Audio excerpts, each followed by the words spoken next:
Hey guys, thank you so much for tuning in this week. It is the 22nd episode of my podcast. This is why I'm not invited. It's me, Nova Nebula. Thank you so much for joining me. My voice is a little weird.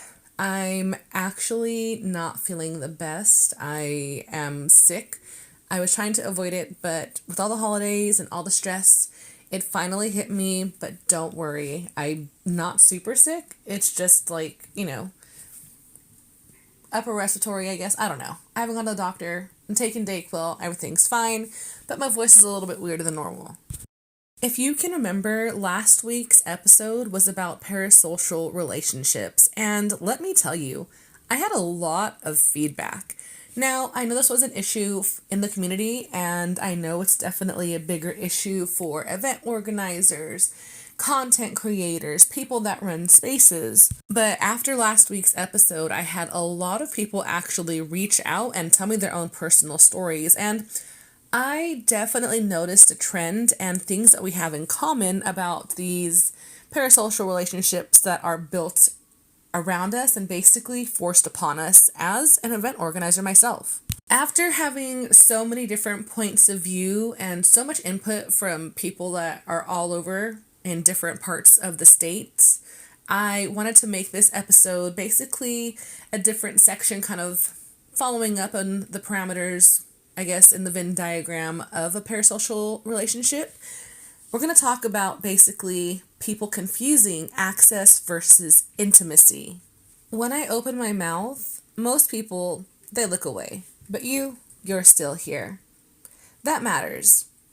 Today, again, we're going to talk about something that affects every single community, every collaborative space, as well as almost every person that doesn't understand familiarity. People think that familiarity is earned through proximity or closeness. This is a big issue because people basically perceive access and mistake it for intimacy. And it can go into the wild side and be totally inappropriate and even potentially dangerous for some people. Now, I want to talk about the difference between access versus intimacy. Access itself can be proximity, or basically how close someone is to you. This basically means everything from being physically in a room with you, hanging out, being on the phone, in a workspace, in a singular space. Intimacy, this is something that is mutual. It's built through time together, trust, bonding, consistency, as well as the ability to be open, have good communication, and basically allow a deeper level of vulnerability. Now, this is the part where it gets a little bit tricky. Some people think that because they see you all the time or they see you regularly, they see you at spaces, parties, friends of friends, events, even a vanilla life, they think that them being around you often, seeing you at different places, locations, things like that, that means that the two of you have a personal connection. And it's the confusion between access and intimacy that creates problems for everybody involved in the situation. Now, I'm going to say something that a lot of you need to hear, but not only do you need to hear it, you have to understand it. Proximity does not equal friendship. People often assume that collaborations, attending events together, seeing you at an event, or even being in your space frequently means that they are friends or they're friends with you. This is an assumption, and that assumption is incorrect. Don't forget how we all feel about assumptions, okay? Assumptions are really bad because it makes an ass out of you and me, and we don't want that. Being allowed in a particular space, event, around people, being able to attend places doesn't mean that basically there's an emotional investment. It doesn't mean that you are owed any kind of loyalty, disclosure, or even emotional labor. There are some people that will only interact with you when they want something, when they need access, they need to have permission, they want to be seen, or they just want to be recognized for something that they can contribute to the space, the scene, the community. Insert your reason here. One thing that we should all be very aware of is charm. I do love charming people, and Charm itself is actually a really good tool. However, charm itself, in itself, is not a character. Charm, it makes people feel safe, seen, chosen, and it makes them feel special.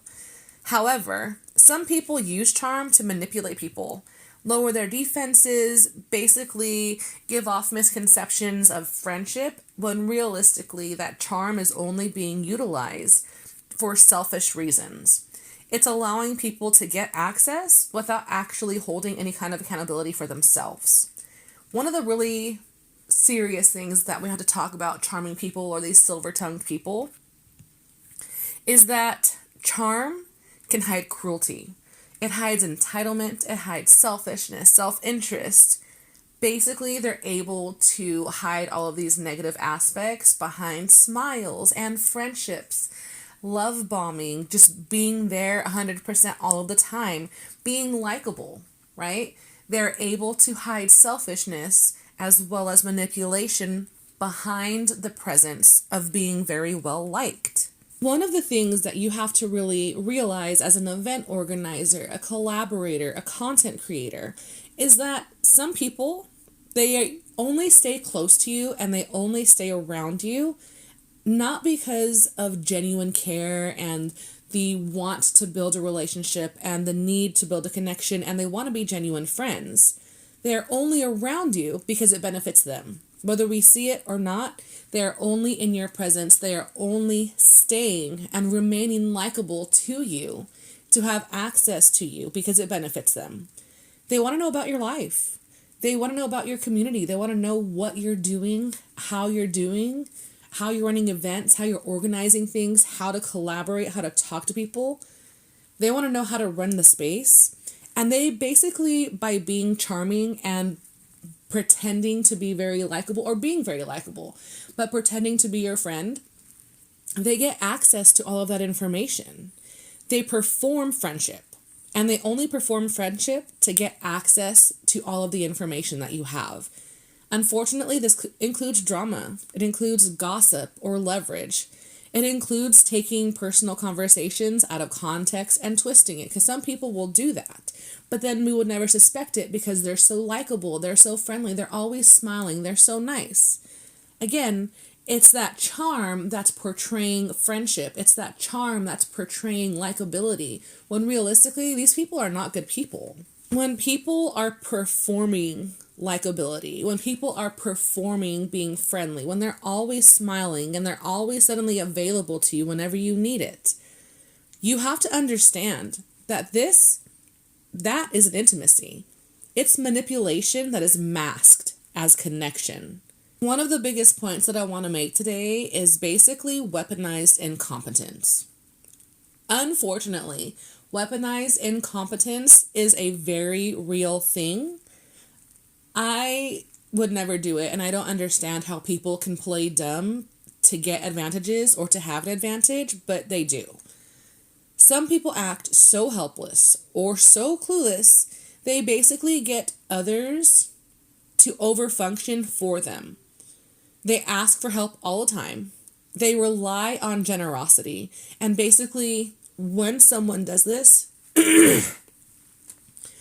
when they continue to weaponize incompetence and to be helpless and to be clueless, not only do they get lots of caregivers and basically service submissives and people that are more than willing to help them, it also creates dependency. It lowers the guard of everybody else around them. It feels safe and harmless at first. However, it's not. It's literally just a strategy to gain access without actually any real accountability for themselves. A really big common theme that I got a lot of feedback from event organizers and people who basically own spaces, run dungeons, is that there's a lot of fake friendships and there's a lot of people that are pretending to be friends. And one of the biggest things is I don't understand how someone can pretend to be friends with another person after talking about them behind their back and just saying horrible things about them in private, or in smaller spaces where it's not going to be repeated. Some people they only reconnect after they've talked about somebody else behind your back. And that's crazy. This is also an example of performative friendship. It's a calculated way to appear loyal while benefiting from drama. And this is not a real connection. It's transactional.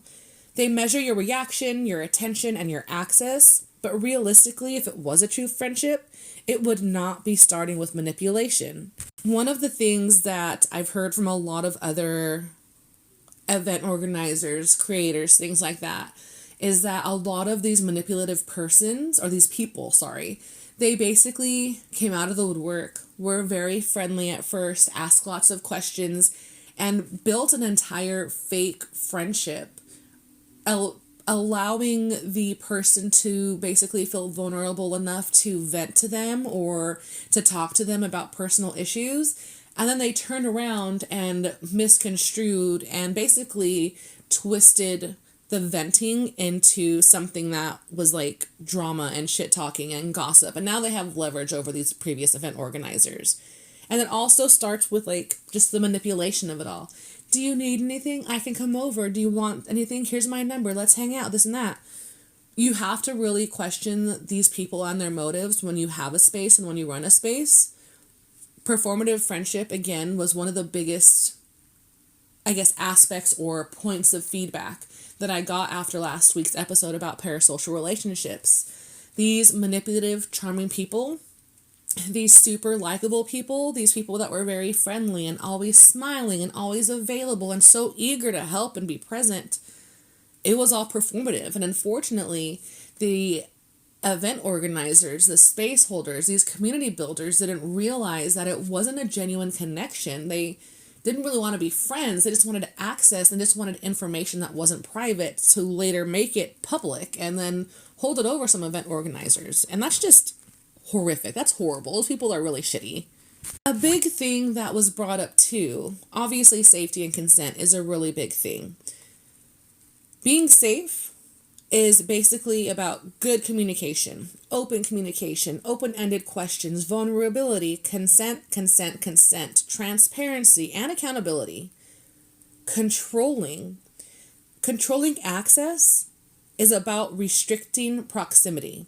It's about restricting information to maintain power. And those two things are not the same thing. Safety does not require exclusivity. Okay, safety doesn't require favoritism or secrecy. Control masquerading as safety. This creates fear, tension, and obligation. Boundaries are what distinguish protection from power, and that's why it's really important to state your boundaries openly, state your boundaries frequently, and understand that you can always change your boundaries if something were to happen that maybe you didn't do before. You never done that thing, and you want to try it, and you didn't like it. It's okay to be like, hey, I haven't tried this before. We tried it together. I don't like it. Let's not do it again. Okay? Those are boundaries, and those are important for everyone to have, maintain, and to always work on.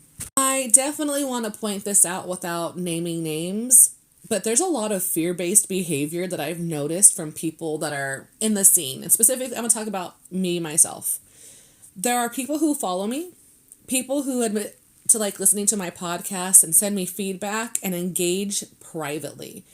They don't like my photos publicly. They don't engage with me publicly. They don't like my posts or like my pictures or respond to my polls. However, they respond to me privately via text messages or they do it privately in DMs. And I honestly don't think necessarily they do that because they don't care or because they don't support me. I think it's because that they're worried about what other people are going to say to them or do to them by simply maintaining their friendship with me. They're afraid of judgment, they're afraid of retaliation, or they're afraid of being called out for showing loyalty. So in order to prevent all of those emotions and all of those actions, they basically just message me privately because they feel that's a safer way for them to engage with me. That's not intimacy. That's fear-driven behavior. And being aware of this actually helps understand why public visibility doesn't always reflect real support. Unfortunately, fear shapes behavior more than genuine connection ever could. Another misconception that I want to point out is that people think that emotional labor, it equals intimacy. And again, that doesn't mean that. Emotional labor does not equal intimacy. Being shared in gossip, drama, or secrets, that doesn't make a relationship. Just because someone vents to you or someone unloads on you, it does not mean that you owe them friendship or you owe them loyalty. First of all, it's absolutely okay to vent. We all have to vent about something at some time to somebody. Make sure that you have consent to vent, and I'm truly one of the people that believes in consent about oversharing, because you can definitely overshare certain situations. I understand that everyone needs an outlet, but therapy, I'm gonna plug that in here, go to therapy. Everyone needs a therapist. We all need a tune-up, but I digress. It's more than okay to vent to someone that you trust. And then notice how I said trust. Vent to a friend that you trust, a friend that you know, someone you know is not doing that performative friendship, someone that isn't just coming out of the bat that's this amazingly likable person that just wants to be around you all the time. Make sure you ask before you vent, if you are going to vent. Before you unload this massive trauma of the weekend, be like, hey, how are you doing emotionally today? Is it okay if I share something with you? I have a heavy conversation that I would like to talk about. Are you in a good space for that? If you are always venting, if you're always unloading some kind of trauma, it becomes toxic, especially if you're not willing to receive feedback. I think you should also state your boundaries to be like, hey, I just want to vent. I don't want advice. I don't want you to solve my problems for me. I just want to get this out, and I just want you to listen. Some people, when you vent to them, they think that you're looking for advice. You're looking for a problem to be solved, or you're looking for feedback. Sometimes that's true. Sometimes that's not. Either way, always asking before you can trauma dump or unload information is really important. So that way you can state what you're looking for, and the person you're talking to can let you know if they're in a good headspace to have that kind of conversation. I also want you to know that I don't mind if people vent to me, because we listen and we don't judge. I listen and I don't judge here, okay? I will keep my mouth shut, first and foremost. With that being said, I am not a trash can or a receptacle for other people's emotional projects. Performing kindness does not create intimacy either. I am not trying to be in a place where I have to give a lot of emotional labor, or I'm going to be in a place where emotional labor is required from me, whether I am wanting to give it or not, because I'm not going to be coerced. Now let's talk about visibility. Seeing somebody, knowing their online presence, and basically going to the same spaces that they go to, the events they go to, or the spaces they run, this doesn't mean that you understand them, right? People know me, but they don't really know me. That's one of the biggest issues. And again, talking with other creators, that's a thing too. People will become very familiar with these event organizers. They see them at places. They go up to say hello, and they see their online presence, and they mistake that for a real connection, and they feel like they actually know this person, when realistically they don't. People, me specifically, I'm going to talk about myself again. People build ideas of me from my content, the stuff that I wear for cosplay, and basically the parts of me that they see on social media. When they see this, they assume that access equals understanding. So the more visible I am to them, the more that they feel they understand me. There's a context you aren't seeing. Again, you are not seeing my everyday life. You're not seeing what I'm eating. You're not seeing where I'm going. You don't know what I'm doing all the time. I'm showing you highlights of my day, right? When people mistake this, they are mistaking what is visible to them for total knowledge. And that's going to leave them with disappointment, because I'm not going to live up to an idea of who you think I am. I honestly want to say that intimacy is measured by the mutuality of the relationship, not admiration. Effort needs to go both ways for something to be intimate, okay? If effort only goes one way, then the connection isn't real.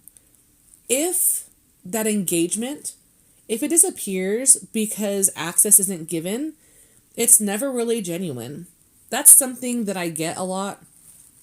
once I stop engaging, or I don't even say stop engaging. I talk to people, but I'm very, very busy. And I'm not going to apologize for being busy. I usually have 1 to 2 jobs, depending on where I'm at, where I'm working. I have long hours. I have a personal life. I do not spend all of my time on my phone. I'm going to be really honest about that. I am not always on social media. I am also not a big phone call person. I will text you when I can.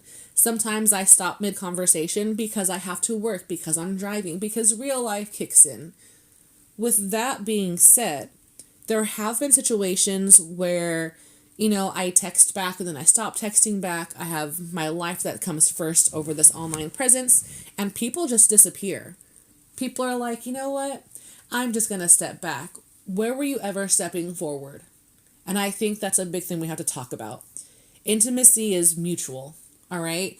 I will text you back when I can, but if you think that you're entitled to me texting you back right away, me texting you every day, and I've told you, hey, that's not what I'm looking for, I'm not really into that, this just shows how this is not actually intimacy. It's visibility. You want to be visible in my life and my aspects, and I see you for a short period of time, but I'm also busy and I start messaging other people, then you leave because I am no longer fulfilling the idea of what you want, and I am not giving you the attention that you feel like you deserve. If you are going to disappear because you feel like I'm not giving you enough attention, then basically this just proves that whatever connection you felt that we had, it's not genuine. It's beneficial. It's access. Healthy relationships, they require equal input. They require both people to basically be putting into the same well. Mutuality, this protects against projection, manipulation, and then entitlement. I do also have to say that some of the biggest issues that I've run across, again, by just getting lots of feedback from different content creators and event space organizers and organizers, they get called mean, they get called cruel, and they get called tons of names for simply setting boundaries. I want you to know, setting boundaries, it's not personal, it's not cruel, it's not offensive, it's not mean, they're not being mean to you. Setting boundaries is important to themselves. It's important to me. Boundaries are ethical, okay? They're not punishment and they're not rejection. They're clarifying expectations. By clarifying expectations, people are literally protecting themselves, they're protecting their energy, and they're preventing themselves from being manipulated. Saying no, this doesn't make you mean. It makes you responsible. It makes you basically enforce your own boundaries. You are taking care of yourself and you are being consistent. Boundaries are absolutely necessary for healthy collaboration as well as community. People need to understand that niceness isn't necessarily something more than what it is. And people misinterpret niceness. I am a professional. When I am at work, I am a professional. I am generous. I am polite. I am professional. Please, thank you, yes, no, may I, can I, how can I help you? Unfortunately, some people cannot understand that niceness is not intimacy, and they interpret niceness as intimacy or even worse, as permission. It's not. I'm here to tell you that it's not. I am kind, but that does not mean I am friends outside every agreed upon context. The distinction protects me as well as other people involved, and it basically keeps my role clear. Just because I am professional, just because I am nice, just because I am helpful and I collaborate, this does not mean that we are intimate or we have a deeper level of connection. It is me literally just being nice because it's a part of my job. It's part of my professionalism. It's because I want to be nice because I think it's a nice thing to do when we collaborate. It does not mean that we're going to be intimate. It does not mean that we're going to date. Another really big thing that people need to understand too is that access does not guarantee consent. Being allowed to show up somewhere, being allowed to go to a space, being allowed to help with something, this doesn't grant license for emotional closeness. Access, this is logic. This is logistical, right? Intimacy is relational. If someone expects intimacy from access, boundaries need to be required, boundaries need to be established, expectations must be talked about and aligned with reality. Otherwise, we're going to have tons of miscommunication, confusion, and then there's going to be resentment, which is going to lead to all the drama later on. Collaboration needs amazing communication from both parties. It also requires clarity. Collaborative spaces are only healthy when rules are clearly understood. Everybody knows what to be expected. Everyone knows what their lane is, what they should be doing. They should have easy answers, and mutual respect is built. We all have limitations. We should express the limitations that we have to other people, so that way no one is overstretched, no one is overburdened, and no one feels confused. When people start mistaking collaborations with personal connections, that's when they start to overstep. This actually damages trust, as well as it unintentionally creates or can create community cohesion. State the purpose, talk about it, set boundaries, and then move forward. Just because people recognize you from the internet does not mean that you guys are familiar. Just because people admire you does not mean that they are familiar with you. Charm, visibility, charisma, all of these good things, they can be good, but they also can lower defenses. And it can feel like a friendship or closeness when it really isn't. Being aware of that protects you from manipulation of other people, and it brings forth basically potential patterns that these manipulators are doing by being charming. A lot of other event organizers and space holders that I've talked to, they basically have stated that for them, not every single interaction is meaningful, and that absolutely makes sense. Not every single interaction is life-changing.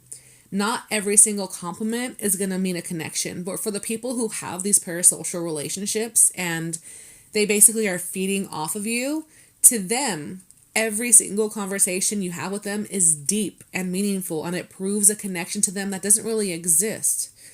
Understanding this difference is what helps us as collaborators and event organizers from burnout. It also protects our integrity.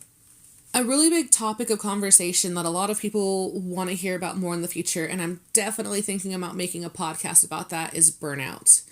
A lot of event organizers, collaborators, community members, community builders, burnout is really big. It's a really big topic for us. It's a really big thing that happens, and the reason why it happens, one of the big reasons, another thing, is the whole parasocial relationships that are built on them and thrust upon them.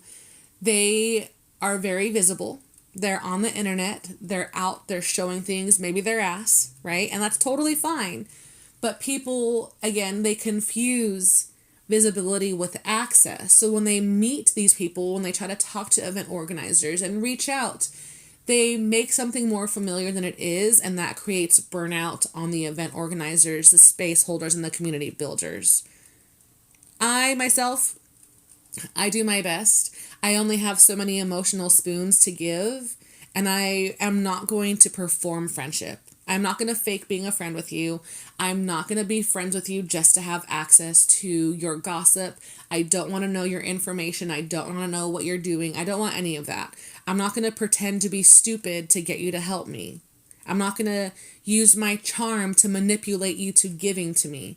I'm not going to reconnect to settle scores, right? I don't keep people close to extract information from them, to get their secrets, or to help them with their drama.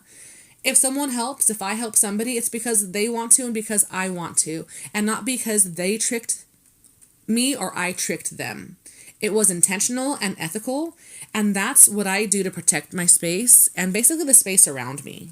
I want all the event organizers out there, all of the collaborators, all of the community builders to know that you are not alone in this, and you are more than welcome to reach out whenever you want, but understand that what you're facing is what a lot of us in the community are facing as event organizers, space holders, and community builders.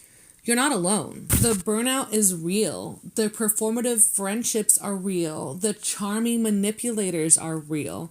It's really important to advocate for yourself, to advocate for your boundaries, talk about things. It's okay to have limited emotional spoons, but it's really important for you to state that out loud. I only have 5 minutes. I'm running late. I need to go somewhere. I have another place to be. You're not being mean. You're not being cruel. Saying no is absolutely what you need to do to protect your space and basically protect yourself. Please do that. Understand that access is not intimacy. Visibility is not intimacy. And you, as event organizers and content creators and community builders, you don't owe emotional labor to everybody or people that just see you on the internet and throw themselves at you, right? We need to be clear. We need to understand that access, charm, and projection, this actually really distorts relationships. You don't have to invest in those distorted relationships. It's okay to say no and walk away. Healthy spaces exist, and you can make that healthy space. Talk about it, right?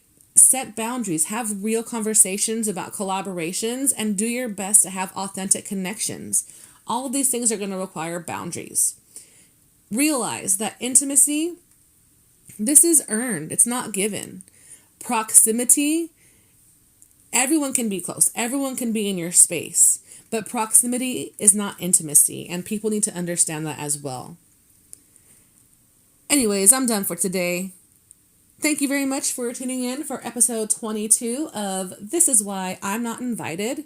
When I open my mouth, most people look away, but you're still here. Make sure you hydrate, have water, and I'll see you next Monday.